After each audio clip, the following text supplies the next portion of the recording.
Gracias, hermanos, gracias por la música. Gracias a todos los que hacen posible este culto, los de alabanza, sonido, etcétera. Con todo lo que pasó en la semana, todas las incertidumbres, gracias por la flexibilidad y que Dios les siga bendiciendo. Quiero pedirles que abran sus Biblias en el libro de Juan, capítulo 17. Nuevamente a todos los que nos escuchan o nos están viendo, que Dios les bendiga ricamente. Jesús está orando allí en el Getsemaní y está a punto de ser arrestado. Ya oró con una crisis increíble, sudando gotas de sangre y pidiendo no hacer esa voluntad si era posible. Pero como permaneció orando, Dios le cambió su voluntad y Jesús luego dice: Señor, quiero glorificarte, ya estoy dispuesto. Pero quiero pedirte algo. Y antes de ser arrestado, el Señor va a pedir algo por ti y por mí. Y lo encontramos aquí en Juan 17, del 20 al 23, antes de ser arrestado. Y dice lo siguiente, Juan 17, del 20 al 23. No ruego solo por estos, o sea, por sus discípulos, ruego también por los que han de creer en mí, por el mensaje de ellos, o sea, por nosotros, los que ya creemos en Él. Juan 17, 20. Y Juan 17, 21. Para que todos sean, ¿qué? Uno. Padre, así como tú estás en mí y yo en ti, permite que ellos, o sea, nosotros, también estemos en Él, en nosotros, para que el mundo crea. Verso 22. Yo les he dado la gloria que me diste para que sean uno. Así como nosotros, dice Jesús, con el Padre, somos uno. Verso 23. Yo en ellos y tú en mí. Permite que alcancen la perfección en la unidad. Y así el mundo reconozca que tú me enviaste y que los has amado a ellos tal como me has amado a mí. Noten qué interesante que acá el Señor Jesucristo está orando que seamos uno. Por eso el título del sermón de hoy es este. ¿Eres la respuesta a la oración de Jesús? ¿Vivimos en unidad con el cuerpo de Cristo nosotros? Que podemos decir, yo soy la respuesta. Yo puedo responder afirmativamente. O sí, estoy respondiendo a esta oración. O quizás algunos todavía en esta mañana aquí, o los que nos están viendo o escuchando, aún no son la respuesta a esta oración de Jesús. Porque no son uno con el cuerpo de Cristo. Noten qué interesante que aquí el Señor Jesucristo está orando por la unidad entre nosotros. Y en muchos casos, esa unidad no es respondida por los hijos de Dios. Ahora, el Señor Jesucristo no fue luego arrestado y maltratado para que hayan divisiones en las familias. El Señor Jesucristo no fue arrestado y muerto en una cruz para que hayan divisiones entre los hermanos en Cristo. El Señor Jesucristo no fue llevado a la cruz a morir al día siguiente para que hayan peleas entre las iglesias. El Señor Jesucristo no fue torturado para que hayan divisiones entre cada uno de sus hijos. Él fue a la cruz para lograr que haya unidad. La pregunta para nosotros es, ¿a qué unidad se refiere? ¿Tenemos que tener todos los mismos gustos? ¿Nos tiene que gustar a todos el vestido negro que tenía la hermana o el pantalón azul del hermano? ¿Nos tiene que gustar a todos el helado de chocolate que a mí me gusta? Esa es la unidad de que el Señor habla. ¿A qué unidad se refiere? Brevemente vamos a hablar de esto. ¿Cómo hago yo, cómo hacemos nosotros para contribuir a esa unidad? Vamos a responder brevemente a eso. ¿Y qué gano con contribuir a esa unidad? ¿Cuál es el beneficio que tenemos si queremos lograr o trabajar por esa unidad? Así que brevemente queremos responder estas tres preguntas. Noten qué interesante que el Señor Jesucristo está orando y lo que está pidiendo antes de morir o antes de ser arrestado, que seamos uno, que aprendamos a tener unidad. ¿Sabía usted que, por ejemplo, en el cielo cuando entremos no va a haber una colonia o un barrio donde el Señor va a decir, tú eres pentecostal, a esa colonia te vas? Tú eres centroamericano, tú tienes que vivir en aquel residencial. Tú eres bautista, cantas diferente que en la iglesia de Nazaret, cantas himnos, tú tienes que ir a tal colonia en el cielo. Tú eres carismático, tienes que ir a tal lugar en el cielo. No, no va a estar esa división en el cielo. Porque para entrar al cielo se requiere una cosa: la fe, la confianza misma que todos podemos tener en el Señor Jesús. Es el mismo Padre, la misma fe, el mismo Cristo. Es el mismo bautismo del Espíritu Santo que, según 1 Corintios 12, cuando nos convertimos, Él nos introduce en el cuerpo espiritualmente del Señor. Según Efesios 4, también. Así que para ir al cielo se requiere la unidad en la fe, el mismo Señor, Salvador, etc. Pero nosotros a veces estamos tan dispersos en tantas diferencias. Por eso, ¿a qué se refiere el Señor Jesús aquí cuando dice que seamos uno? Noten qué interesante que en esta oración, antes de ir al cielo, o antes de ser muerto, al día siguiente, el Señor no oró para que Dios te prospere económicamente. Él no oró para que Dios te dé salud. Él no oró para que apruebes el examen en la universidad esta semana. Ahora, esas cosas el Señor las quiere dar, claro. Él nos quiere bendecir a todos, pero Él no oró por eso. Él oró para que aprendamos a vivir en unidad. No es que a Dios no le interesa prosperarnos, darnos salud o que aprobemos un examen, pero Dios oró para que aprendamos a tener unidad. ¿Por qué? Porque cuando aprendemos eso, va a haber bendición, va a haber prosperidad, vamos a andar bien, va a haber poder en nuestras iglesias. Porque aquí dice el Señor que si no somos uno, se pierde la efectividad y el testimonio. El mundo no va a creer. Entonces el Señor aquí está orando. ¿Y a qué se refiere?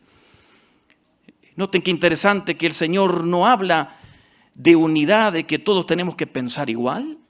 La unidad que el Señor aquí habla no tiene que ver con que a todos nos tiene que gustar el mismo color de corbata o zapatos o comida. Al Señor no le interesa que a todos nos guste el mismo ritmo de música. No va por ahí.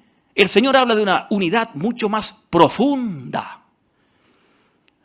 No tiene que ver con que todos tenemos que tener los mismos gustos o que todos tenemos que tener las mismas ganas de algo, que todos tienen que pensar como uno. No se refiere a eso. Me acuerdo cuando estuve en la ciudad de Accra, que es la capital del país de Ghana, en África, en un culto, allí prediqué, y en primer lugar me sorprendió de que no había instrumentos de cuerda. Todos en la alabanza eran diferentes tipos de tambores, todo percusión. Y luego en el culto terminé de predicar y ponen una caja en el escenario, y el pastor, Peter, me acuerdo su nombre, nos pide a todos que pasemos a recoger la ofrenda. A poner la ofrenda. Los que estaban en la alabanza empezaron nuevamente con sus tambores. Y la gente empezó a venir al escenario, a subir, todos danzando, a poner la ofrenda. Y iban bien ordenaditos danzando, uno por uno. Y me tocaba a mí. Y yo dije, por Dios, si en mi iglesia en Argentina ven lo que estoy haciendo, que allí la gente se sienta, las mujeres por un lado, los hombres por otro, me van a excomulgar. Me van a pedir que rece tantas veces un rosario, que haga penitencia, que participe de la Eucaristía, cuántas cosas para perdonar pecados. Pero bueno, me tocó y yo también a los saltos entré y puse la ofrenda y así me bajé. Y me quedé pensando esta semana al meditar en este texto, el Señor nos está pidiendo que seamos uno. Significa que nosotros tenemos que hacer el culto como ellos. Y ellos como nosotros, no, al Señor eso no le interesa. El Señor está hablando de una unidad mucho más profunda que estilos o formas de hacer un culto. Tiene que ver con la unidad de relaciones. Tiene que ver con la unidad de aprender nosotros a convivir, a compartir. No tiene que ver con eso de todos ser iguales.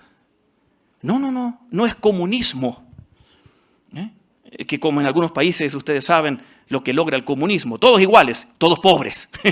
Eso es lo que logra. Igualdad, pero todos pobres. El Señor no habla de eso. Habla de unidad, de relaciones entre nosotros. Podemos pensar diferente, tener gustos diferentes. No hay problema. El Señor nos hizo diferentes. Gracias a Dios. No hay ninguno como yo. Ni yo me aguanto. Imagínense con dos como yo. ¿Cómo hacer entonces para lograr esa unidad de relaciones? ¿Cómo hacer? quiero darles un par de consejos. El primero, para lograr y para hacer la respuesta del Señor a esta oración, se requiere algo muy práctico en nosotros. Sacrificio personal. No me gusta, pero eso se requiere. Sacrificio personal. Significa que mi ego tiene que menguar un poco. Mis gustos, mis preferencias, mis deseos tienen que menguar un poco. Significa que el ego, lo que tiene que ver con yo, me, mí, esos pronombres que usamos muy a menudo, tienen que menguar. Pero hay gente que tiene un ego tan grande, y hermanos en Cristo también, que hasta en un funeral quieren ser el muerto. No. Y le voy a dar un ejemplo. Hoy no me gustó la alabanza. ¿Y quién dijo que para usted? No me gustó porque cuando entré me saludaron 3 hermanos en bienvenida y no me gusta que solo me salude uno, no 3 o 4 o 5 como me quieren saludar.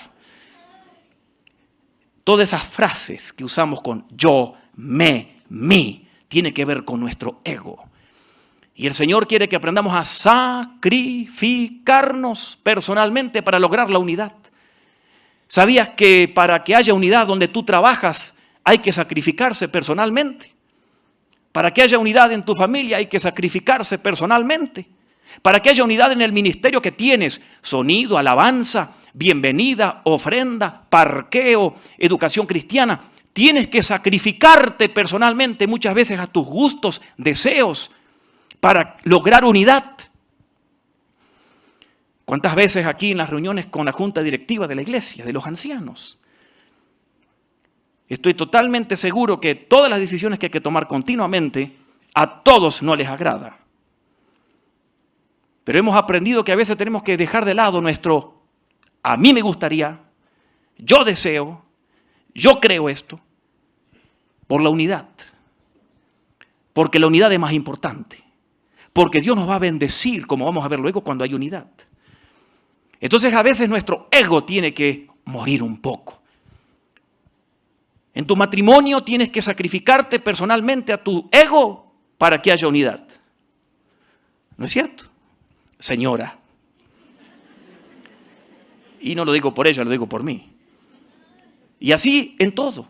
Donde tú trabajas. Donde te congregas, porque hay gente que nos ve de diferentes iglesias. Donde sirves para que haya unidad. Se requiere sacrificio personal.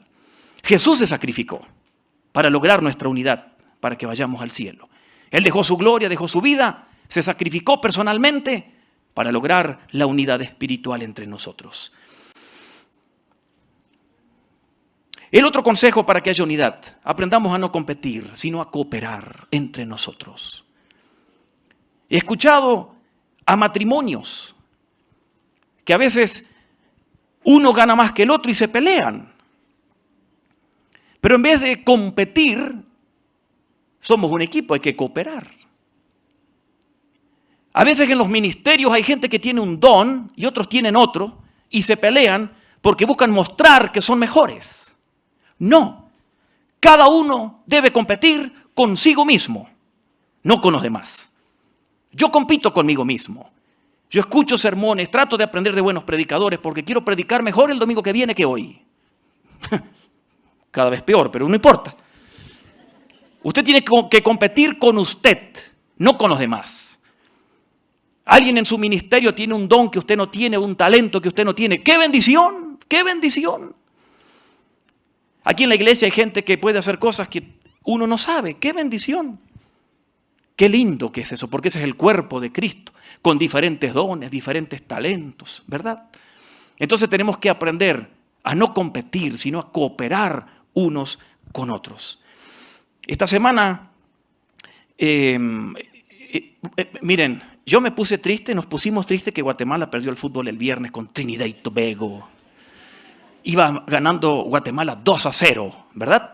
Yo dije, ya listo, la clasificación. Le ganamos a Panamá el martes, estamos en la Copa América el año que viene. Perdió Guatemala. Cuando terminó el programa de la iglesia, puse para ver cómo iba el partido de Guatemala. Perdió Guatemala. Nos pusimos tristes con mi hijito que perdió Guatemala. Argentina jugó también esta semana, ya clasificando para el Mundial próximo, ¿Contra quién jugó? Ya ni me acuerdo. Bueno, mire cómo saben. No saben el Salmo 23, pero saben... Bueno, pero miren que a veces la gente no cristiana nos da ejemplos a los cristianos. Porque a un jugador famoso de Argentina lo sacaron del partido y le preguntaron cómo... Y los periodistas como son, ¿cómo te sentiste que te sacaron? Le preguntan. Y él dice, no importa. Lo importante es que el equipo gane. Eso es cooperar. No importa si no figuro, no importa si no me dan los aplausos. Lo importante es que el reino de Dios se siga extendiendo. ¿Sí? Es cooperar para que haya unidad. Si ese jugador hubiese dicho, me enojé porque soy mejor que el que entró, se arma un problema en el equipo. Porque la clave es que haya unidad en el equipo. Para que nadie intente sobresalir, sino hacerlo mejor en favor del equipo. Y así es nuestra vida donde estemos también. Santiago 4.1 dice, ¿de dónde vienen los pleitos y los problemas? Son de nuestros deseos internos. Y tercero, el otro consejo, así que requiere sacrificio personal, que haya unidad donde trabajo, donde vivo, donde me congrego. Requiere sacrificio. No debo competir, debo cooperar. Y tercero, no debo hacerle el mandado al diablo. No debo hacerle el trabajo al diablo. ¿Por qué digo esto? La palabra diablo o Satanás significa adversario. Y así quiere Dios que nos veamos nosotros, como enemigos, como adversarios. Quiero leerles lo que dice, y es fácil de buscar si lo quiere usted buscar, Proverbios capítulo 6. Allí hay 7 maneras en que puedo traer división, discordia, pleitos, conflictos en una iglesia, en una familia, etc. 7 maneras. Proverbios 6, del 16 al 19. Está en la mitad de la Biblia, búsquelo, fácil de encontrar. O allí ponen su teléfono, Proverbios capítulo 6. Antes que Proverbios capítulo 7. Sí, porque algunos buscan Proverbios 6 en Salmos 80, nada que ver. Proverbios 6, 16. ¿Lo tiene? Sí, Proverbios 6, 16. 7 maneras en que puedo romper la unidad. Proverbios 6, 16. Hay 6 cosas que el Señor aborrece. Y 7. ¿Por qué no puso de 1 a 7, no? Pero bueno, esto es poema, poesía, así que así quedaba mejor en hebreo. Hay 6 cosas que el Señor aborrece y 7 que le son detestables. ¿Cuáles son las 7? Cosas que rompen la unidad. Los ojos que se enaltecen. El orgullo rompe la unidad. El orgullo. Y el orgullo es un problema del corazón del ser humano desde Adán y Eva. No tiene que ver con la nacionalidad, ya lo experimenté. Los ojos que se enaltecen. La lengua que miente. ¿Sí? Las manos que derraman sangre inocente. Proverbio 6, 18, el corazón que hace planes perversos. Hay gente que hace planes para hacer daño a los demás. Los pies que corren a hacer lo malo. El falso testigo que esparce mentiras. Y en el verso 19 al final dice, y el que siembra discordia, conflictos entre hermanos. Cuando termina el culto, usted va a su casa, se sienta y empieza a hablar del culto. Y ya sabe lo que empieza allí en las conversaciones. Que no me gustó la hermana Angelita que vino vestida de rojo. ¿Qué tiene que viene de rojo? ¿A llamar la atención viene? Que no me gustó el hermano. Te queremos, Angelita, no te preocupes. Que el hermano que tocó el bajo, que por qué cantó el canto cuando había que moverse y los otros no los cantó. Es cierto, ¿verdad? Ese le gusta mucho. ¿Y por qué aquel me saludó con y así? La gente le encanta eso. Y cuidado, porque eso Dios dice, lo detesto. Ahora, podemos evaluar. No, la hermana, vamos a cambiar de nombre. La hermana Jolie no cantó bien. Estaban cantando un canto y ella estaba cantando un himno. Estaba perdida la hermana. O sea, usted puede evaluar. Pero otra cosa es sembrar discordia entre hermanos. Y Dios dice, eso lo detesto. Que es lo mismo que decir, lo vomito. Al Señor lo pone mal eso. Porque al diablo no le interesa que vengamos al culto y cantemos, o levantemos las manos, o ofrendemos, o escuchemos un buen sermón. El diablo lo que quiere lograr es que luego cuando nos vamos tengamos el mismo tipo de discusiones que tuvimos antes de venir con nuestro cónyuge, con nuestros hijos, con nuestros padres, con nuestros hermanos. Eso es lo que quiere Satanás. ¿Escuchó bien? Porque el crear los conflictos, las discordias, es lo que arruina todo. ¿Cuántos de ustedes en sus trabajos trabajan y no hay bendición? Porque no hay unidad allí. ¿Cuántos que nos están viendo se congregan en iglesias donde no hay bendición? El Espíritu Santo se les fue y ni cuenta se dieron. Porque no hay unidad en esas iglesias. ¿Cuántos están en ministerios que no hay bendición porque no hay unidad allí? ¿Cuántos están en familias o con amigos y no hay bendición porque no hay unidad? ¿Y de dónde tomo para decir eso? De un salmo muy conocido que es el 133. Así que vamos allí. Miren, vimos lo que dice Jesús, vimos el consejo de Proverbios y quiero llevarlos al Salmo 133. Es cortito, no se preocupe. Ya en un rato los dejo libres y vayan a disfrutar de la unidad. Salmo 133. Cuán bueno y cuán agradable es que los hermanos convivan en armonía. ¿Sí? La palabra armonía es lo mismo que decir unidad. Cuán bueno y cuán agradable. David está mirando el Salmo 133. David está viendo esto y al inicio del Salmo dice cántico de los peregrinos o salmos graduales. De los Salmos 120 al 134 tienen el mismo encabezamiento. Miren, todos dicen lo mismo. Del 120 al 134. Porque eran los cánticos que cantaban cuando iban al templo, a Jerusalén, a celebrar, por ejemplo, la Pascua una vez por año. Y David dice claramente, mirando a las miles de personas que iban a Jerusalén, cuán bueno y cuán agradable es que los hermanos convivan en armonía. Y para entender lo bueno y lo hermoso que es esa unidad, va a dar dos imágenes para entenderla. Que nosotros hoy aquí en Occidente, en el siglo que estamos, hay que explicar esto. David dice, el estar en unidad es tan bueno, versículo 2, como el aceite que desciende desde la cabeza, que desciende sobre la barba, por la barba de Aarón hasta el borde de sus vestiduras. O sea que si yo agarro aceite de oliva o aceite de canela o de maíz y lo tiro en la barba o en la cabeza de alguien o de Aarón, que era el sumo sacerdote, ¿qué tiene que ver esto con la unidad? Bueno, para entender esto, le voy a explicar brevemente esto. En el Antiguo Testamento se usaba el aceite como medicina, para comer, para representar al Espíritu Santo o para hablar del gozo o de la paz. Pero aquí no habla de comida. Aarón no estaba enfermo, no está hablando de medicina, no está hablando del Espíritu Santo. ¿De qué habla?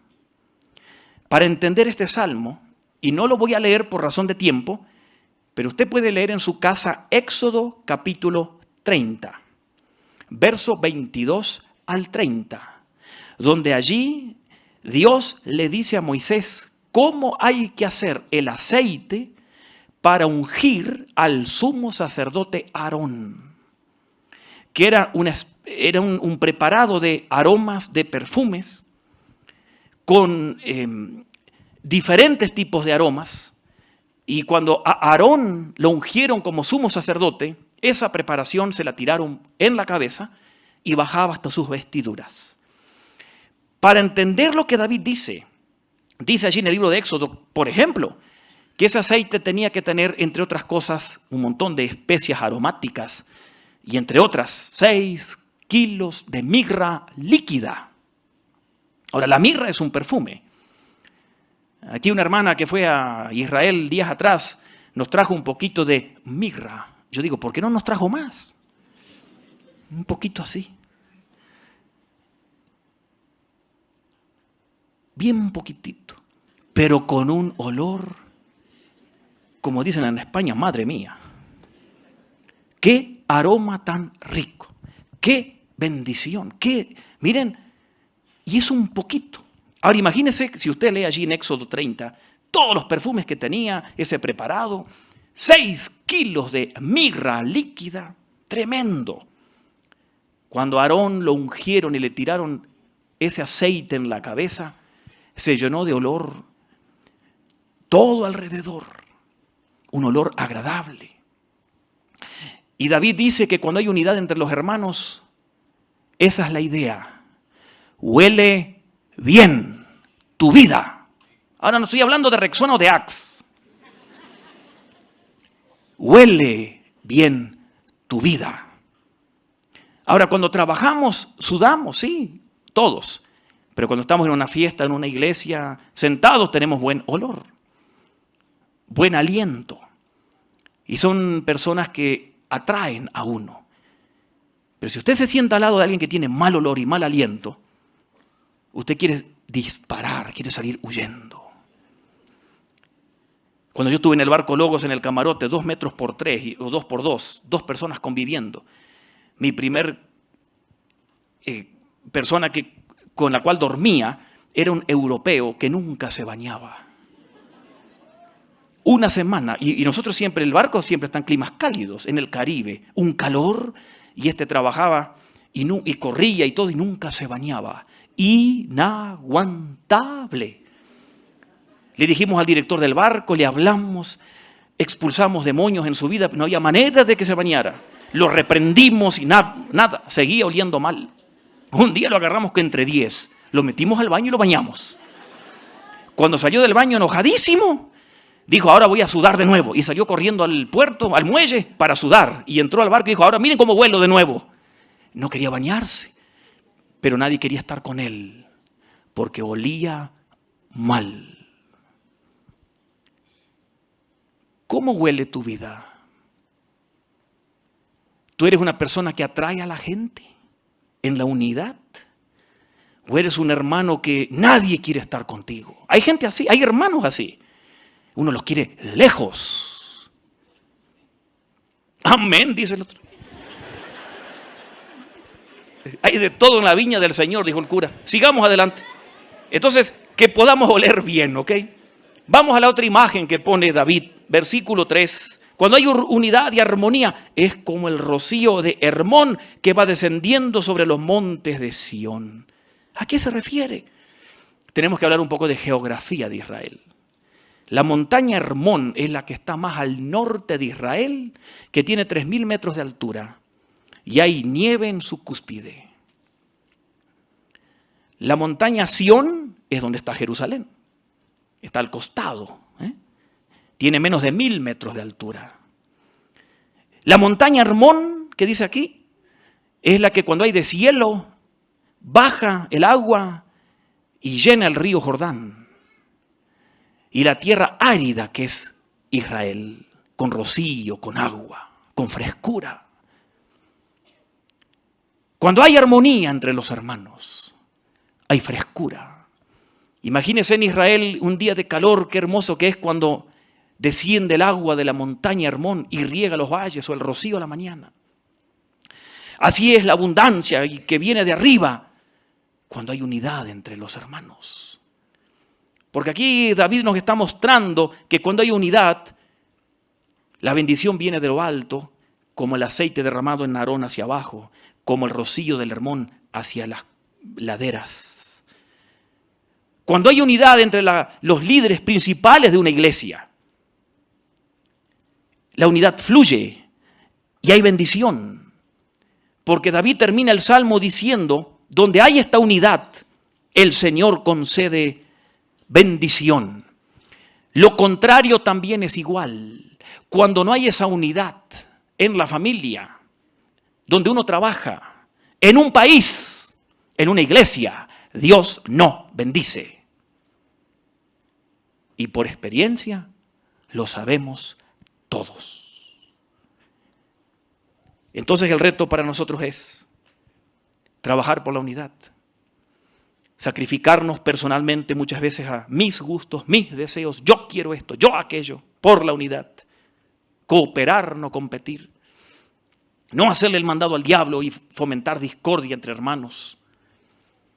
Porque allí envía el Señor bendición, frescura, buen aroma. La gente allí quiere estar, etc. Y ya los voy a dejar libres. Quiero leerles un versículo de 1 Corintios 1:10. ¿Por qué? Porque la iglesia de Corinto era la más grande del Nuevo Testamento. Tenía todos los dones, pero no tenían unidad. Pablo les dice en 1 Corintios capítulo 1, capítulo 2, capítulo 3, que parecen niños que se viven peleando. Les dice que hacen divisiones. Capítulo 3, verso 1 en adelante. Y antes de seguir escribiéndoles para regañarlos, les dice en el capítulo 1, verso 10, 1 Corintios, les suplico, hermanos, en el nombre de nuestro Señor Jesucristo, que vivan en armonía y que no haya divisiones entre ustedes, sino que se mantengan unidos en un mismo pensar y en un mismo propósito. Verso 11, porque me enteré que hay rivalidades entre ustedes, etcétera, etcétera, etcétera. Cuando nosotros luchamos por la unidad, el Señor envía su bendición a nuestra vida. Eso huele bien y la bendición desciende de Dios para nosotros. Póngase en pie, vamos a orar. Señor, oramos que rompa las barreras que pueden romper la unidad entre las generaciones que están en este santuario. Que rompas las barreras que pueden romper la unidad en nuestras familias. Que rompas las barreras que pueden romper la unidad en nuestra congregación, en nuestros ministerios, donde trabajamos. Señor, qué bueno que es habitar los hermanos juntos en armonía, con diferentes gustos, talentos, no importa, pero en armonía y unidad. Allí envías tú tu bendición. Ayúdanos, Señor, a trabajar por ello en nuestras familias, en nuestra iglesia, donde trabajamos. Y algunos de nosotros, o quizás muchos de los que están aquí, de los que nos están viendo, escuchando, hemos fomentado discordia, divisiones, pleitos, y pedimos que nos perdones y que nos ayudes a fomentar unidad. Ayúdanos a sacrificar nuestro ego muchas veces por la unidad. Señor, gracias porque tú te sacrificaste para llevarnos al cielo, dándonos un ejemplo. Y sabemos que al experimentar esa unidad recibiremos tu bendición. Señor, bendice a todos los que están en este culto, a aquellos que nos están viendo, bendíceles ricamente. Y ayúdanos, porque cuando salimos de este lugar, el diablo va a querer tentarnos para que sembremos pleitos, discordias, problemas, divisiones. Cuando salimos de aquí, cuando tomamos el bus para ir al parqueo, cuando tomemos o el Transmetro o nuestros vehículos o nos vayamos caminando a casa, ayúdanos a hacerle frente y rechazar los pensamientos del diablo. Señor, bendice a tu pueblo.